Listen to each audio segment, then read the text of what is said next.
একসময় লোকে লোকারণ্য ছিল রাজা টঙ্কনাথের এই রাজবাড়ি। রাজা রানী আর সভাসদের কোলাহলে মুখরিত ছিল ভবন। তবে এখন এখানে কেবল শুনশান নীরবতা। 1100 খ্রিস্টাব্দের দিকে এই রাজবাড়ি মালদুয়ার রাজবাড়ি হিসেবে পরিচিত ছিল। ব্রিটিশ সরকারের আস্থা লাভ করতে রাজা বুদ্ধিনাথের ছেলে টঙ্কনাথ এখানে মালদুয়ার কোর্ট স্থাপন করেছিলেন। রাজা টঙ্কনাথের স্ত্রী রানী শঙ্করী দেবীর নামে এই এলাকার নাম হয় রানী শঙ্কৈল।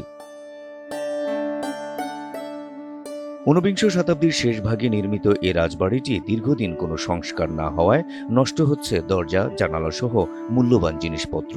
সন্ধ্যায় চলে মাদক সেবন সহ নানা অপকর্ম। তদারকি না থাকায় বাড়ির ছাদসহ বিভিন্ন স্থানে গজিয়েছে গাছপালা, খসে পড়েছে পলেস্তরা। জরাজীর্ণ অবস্থায় রাজবাড়িটি।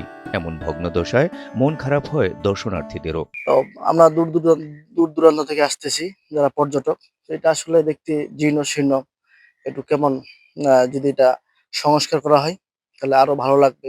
আসছে এটা আমাদের রানী শঙ্কেল টঙ্কনাথ রাজার রাজবাড়ি। এটা প্রায় ১০০ বছর বা তার বেশি সময় ধরে এভাবে আছে।